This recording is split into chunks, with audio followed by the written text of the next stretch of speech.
SITয়ে গোটেই যিজন পাকিস্তানী নাগৰিক তেখেতৰ সংক্ৰান্তত টকিৰ শেখ খুব সম্ভৱ নামটো তেখেতৰ সংক্ৰান্তত গোচৰ এটা ৰুজু কৰিছে আৰু প্ৰাৰম্ভিকভাৱে বহুখিনি তথ্য লাভ কৰিছে। বিশেষকৈ টকিৰ শেখ যেতিয়া ভাৰতলৈ আহিছিলে তেতিয়া তেওঁ লগত পাকিস্তানৰ বহুত ব্যক্তিক লগত লৈ আহিছিলে। পাকিস্তানৰ এটৰ্নি জেনেৰেলৰ দৰে ব্যক্তিয়েও ভাৰতলৈ আহিছিল আৰু লোকচক্ষুৰ আঁতৰত থাকি সৰু সৰু হোটেলবিলাকত তেওঁলোক থাকিছিলে আৰু এই গোটেই আগমনটো 2018 চনলৈকে চলি আছিলে, কোভিডৰ আগলৈকে। গতিকে বিষয়টো যথেষ্ট সংবেদনশীল। ভাৰতৰ গৃহমন্ত্ৰী ডাঙৰীয়াকো এই বিষয়টো সম্পৰ্কে মই অৱগত কৰিছোঁ। SITয়ে তদন্ত কৰি আছে, কিন্তু এটা পৰ্যায়লৈকে আমি তদন্ত কৰিব পাৰিম।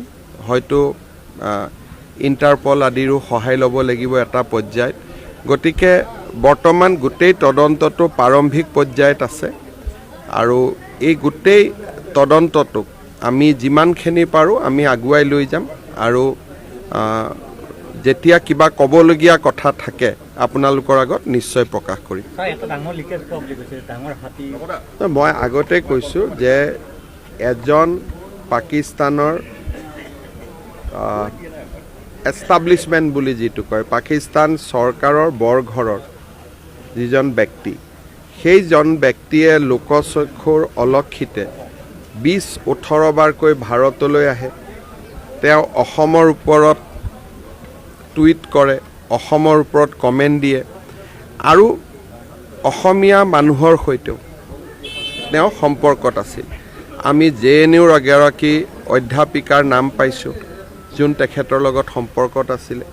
গতিকে যি অসমীয়া মহিলা JNUত অধ্যাপনা কৰে, JNUত তেখেতৰ স্বামী অধ্যাপক, তেখেতেও এই ব্যক্তিগৰাকীৰ লগত সম্পৰ্কত আছিলে। গতিকে তদন্তটো এটা অকল কোনোবা ব্যক্তিকেন্দ্ৰিক নহয়, তদন্তটো এটা ISI বা পাকিস্তানী চৰকাৰৰ প্ৰভাৱ এটা ভাৰতত দেখা গৈছে আৰু তাত উল্লেখযোগ্য যে তাত অসমীয়া ব্যক্তি জড়িত হৈ আছে। সেইকাৰণে আমি বিষয়টো অলপ চাইছোঁ, কিন্তু আজিয়ে লগে লগে কিবা ক'ব পৰা নাযায়। 2-3 মাহ সময় আমাক লাগিব।